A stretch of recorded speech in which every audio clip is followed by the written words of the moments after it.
Hi guys, नमस्कार। Channel पर आपका स्वागत है। आज का थॉट ऑफ द डे है पावर ऑफ स्टेइंग क्वाइट। ठीक है, ये मेरा जर्नल है, एंट्री नंबर 13, 19 दिसंबर। तो मैं जर्नल को कैसे स्ट्रक्चर करता हूँ, सबसे पहले मैं कोई थॉट शेयर करता हूँ, उस पर बहुत सारी मेडिटेशन करता हूँ सबसे पहले। फिर मैं अपने गोल्स रिवाइज करता हूँ। फिर मैं प्रोग्रेस पर विचार करता हूँ कि मैं जो चाहता हूँ वैसा हो रहा है या नहीं। फिर मैं प्लान बनाता हूँ फ्यूचर के लिए, और फिर इवेंचुअली मैं मेडिटेट करता हूँ कि क्या मुझे सैबोटाज कर सकता है, क्या मुझे बेहतर करना है, कैसे सब कुछ सही रहेगा। Alright, so thought of the day पर विचार करते हैं, power of quite, power of staying quite. तो मैं इसके बारे में ना एक पर्सनल तजुर्बा भी शेयर करूँगा। तो मतलब बात शायद 2006 की है। अब 2023 चल रहा है, तो 2006 I was a young boy. I just actually 2005 की, I first year, just entered the college. So I proposed to a girl and I got rejected. Bad burn. ठीक है. So that spurred me into something. That spurred me into staying quiet for a few days. Actually, a couple of months actually. So I did not speak. Not Somehow it felt good to not speak to anybody. So not to friends, not to parents. It felt good to not speak to anyone. Just quiet quiet. So जब मैंने वो quiet शुरुआत में किया तो I was miserable, actually I was feeling very miserable, अंदर कड़वा, अंदर से कड़वा एकदम। तो शुरुआत तो कड़वेपन से हुई थी। After a few days, 2-3 days, I started enjoying it. मुझे मज़ा आया कि I am quiet and somehow it is peaceful.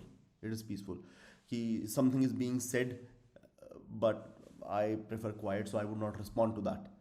So I retracted from a lot of things, and eventually that helped me have a amazing productivity. कुछ समय के लिए बहुत ही बवाल प्रोडक्टिविटी, मतलब मेरी ज़िंदगी के सबसे प्रोडक्टिव फेजेस में से कुछ 2 महीने टाइप्स। तो पूरे पूरे 2 महीने नहीं, पर कुछ बहुत productive phase. The good part was there was a lot of productivity. The sad bad part was initially I was miserable, and finally I was a little hypocritical कि मतलब चुप रहने का मन नहीं कर रहा और मैं चुप रह रहा हूँ, वो थोड़ा सा अजीब हो गया था टुवर्ड्स द एंड।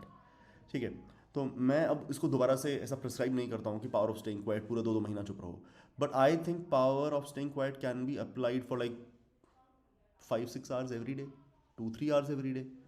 सो जो हमारा हम तो जैसे आर्ली प्लान करते हैं कि ये मेरा टास्क है 2 घंटे का, तो during that task, if that task is a kind of task that can be done without speaking, make sure you do not speak during those 2 hours.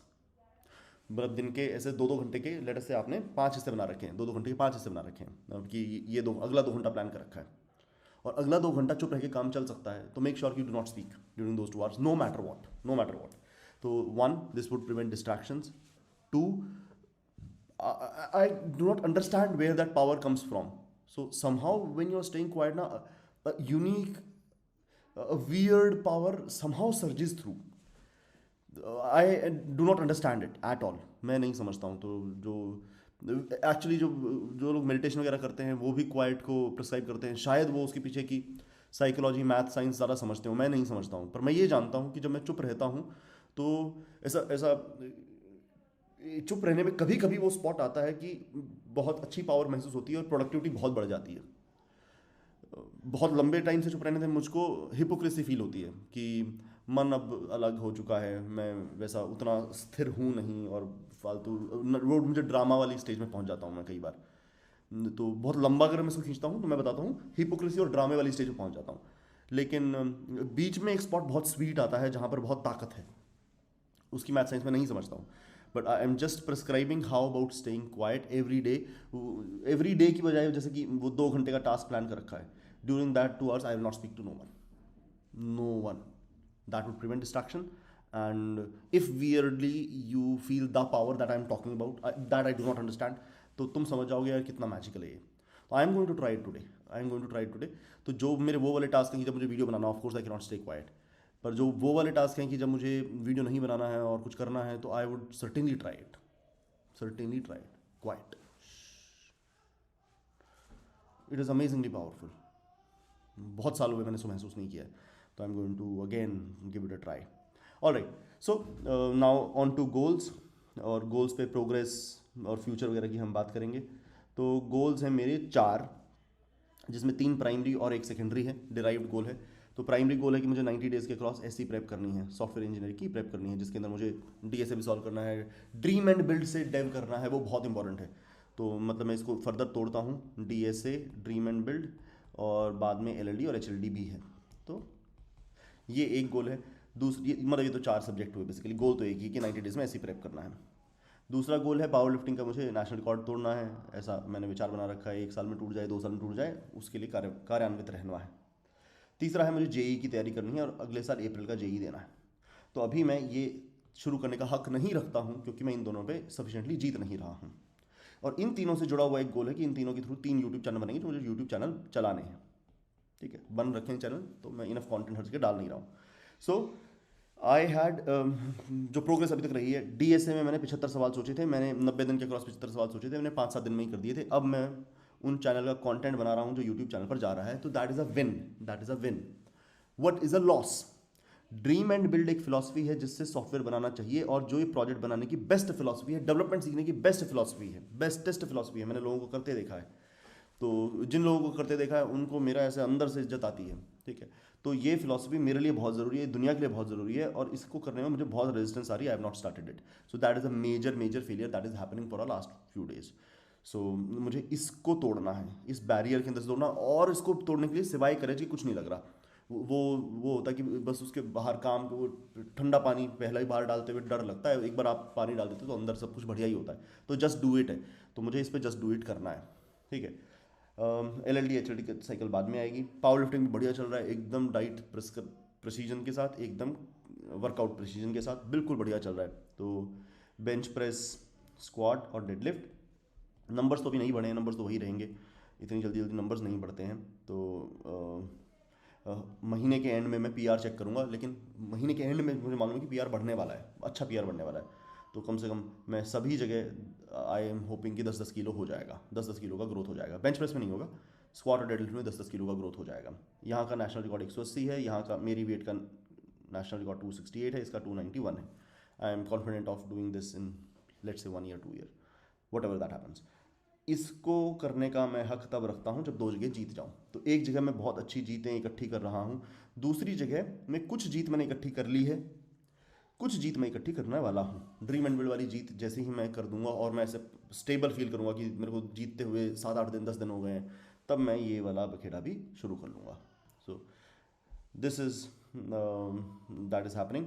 Meditations अभी मैं आखिरी मेडिटेशंस में एक तो thought of the day revise करना चाहता हूँ, power of quiet. I am going to try that in that 2 hour window, I am going to try that. ठीक है, और पावर ऑफ क्वाइट के अलावा जो दूसरा है, जो ड्रीम एंड बिल्ड के अराउंड में मेडिटेट करना चाहता हूँ कि ये क्यों नहीं हो रहा। तो मैं सोच के देखता हूँ ड्रीम एंड बिल्ड क्यों नहीं हो रहा। ड्रीम एंड बिल्ड फिलॉसफी क्या है कि सीख के नहीं बनाना, मतलब लर्न करके बिल्ड करना नहीं करना मेरे को। तो ड्रीम एंड बिल्ड का मतलब ये होता है कि आपने अखबार पढ़ा, इंक 42 पढ़ा, आपको कोई बिजनेस दिखाई दिया, उसमें बिजनेस में कस्टमर के बारे में सोच के आपको बिजनेस में कोई प्रॉब्लम दिखाई दी, उसकी ऐप या वेबसाइट में कोई प्रॉब्लम दिखाई दी कस्टमर के नज़रिए से। अब आपने उसका सॉफ्टवेयर लिखना है, क्रिएटिविटी लगेगी। वो सॉफ्टवेयर क्रोम एक्सटेंशन भी हो सकता है, वो नई वेब ऐप भी हो सकती है, नई मोबाइल ऐप भी हो सकती है, कुछ भी हो सकता है। ठीक है, तो उसको बनाने के लिए जो भी चाहिएगा वो आता है या नहीं आता, इज इमैटीरियल, डज नॉट मैटर कि भाई मेरे को जैसे मोबाइल ऐप बनानी पड़ जाती है और मोबाइल ऐप मैंने कभी बनाई नहीं है, तो लेटर से डार्ट फ्लटर से बनानी और कभी बनाई नहीं है, तो डज नॉट मैटर कि आता है कि नहीं आता है। तो व्हाट इज इंपॉर्टेंट इज कि तुम्हें सॉफ्टवेयर बनाना है, जो एंटरप्रेन्योर वाला जो पर्सपेक्टिव है कि बिल्ड करना है, दैट इज इंपॉर्टेंट। तो जो चाहिए होगा वो सीख लेंगे, मतलब जो चाहिए है वो सेकेंडरी है, जो चाहिए होगा वो सीख लेंगे।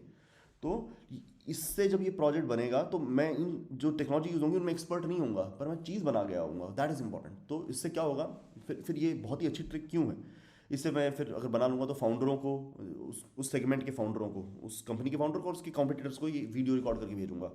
तो मुझे जॉब मिल सकती है, नहीं तो इंटरव्यू मिल सकता है, नहीं तो कनेक्शन मिल सकता है कि वो बंदा कहेगा यार तो सॉलिड बंदा है यार, तूने बना दिया हमारे लिए सोच के, तो सॉलिड है। और कुछ नहीं तो मेरा रिज्यूमे सॉलिड होता है कि बढ़िया प्रैक्टिकल प्रोजेक्ट बंदे ने बनाया है, नकली प्रोजेक्ट नहीं लगता है, असली प्रोजेक्ट होता है। तो इससे ना मैं टेक्नोलॉजी पे एक्सपर्ट नहीं हो जाऊंगा, लेकिन मैं फील्ड में, मैं प्रोजेक्ट्स बनाने में एक्सपर्ट हो जाऊंगा, and that is a very necessary skill, that is immensely. जो बच्चों के रिज्यूमे मैं देखता हूँ वो एकदम नकली होते हैं, क्योंकि वो रिज्यूमे, वो प्रोजेक्ट इसलिए बनाए गए होते हैं ताकि वो टेक्नोलॉजी की प्रैक्टिस हो सके, वो असली प्रोजेक्ट नहीं होता है, हमको असली प्रोजेक्ट करना है, ठीक है। So this is dream. और मेडिटेशन क्या है, मुझे समस्या क्यों आ रही है, उस समस्या वो करेज वाली ही है, करेज वाली ही है, करेज वाली। और एक वो दूसरा होता है कि एक मुश्किल टास्क होता है, जो पानी का ठंडा पहला मग्गा डालना बहुत मुश्किल लगता है, तो वो वाली प्रॉब्लम है। तो जस्ट इसको कौन क्या तोड़ सकता है, just do it, just do it इसको तोड़ सकता है कि the time to begin a task is always, मतलब टाइम टू बिगिन और द इज ऑलवेज हायर, जितना आपको टास्क के अंदर जो लगता है टाइम वेस्टेज, और बिगिनिंग से पहले टाइम वेस्टेज होता है, वो बिगिनिंग का टाइम वेस्टेज हमेशा अंदर के टाइम वेस्टेज से ज़्यादा होता है। और जो बिगिनिंग से पहले पेन होता है और जो अंदर टास्क को करते हुए पेन होता है, वो बिगिनिंग का पेन ज़्यादा होता है, अंदर पेन उतना नहीं होता है टास्क के अंदर। तो एक बार तो फ्लो और मोमेंटम आ जाता है, तो मुझे यहाँ पर मोमेंटम गोइंग करना है, तो जस्ट गेट स्टार्टेड, और थोड़ा सा मोमेंटम आ जाएगा, फिर तो मोमेंटम संभाल लेगा। All right, all right. आप भी अपनी जर्नी शेयर करते रहिए, जो भी आपके थॉट्स हैं, जो भी आपकी जर्नी चल रही है, जो भी आपकी लड़ाई चल रही है, मैं जानना चाहता हूँ। Let's win this together.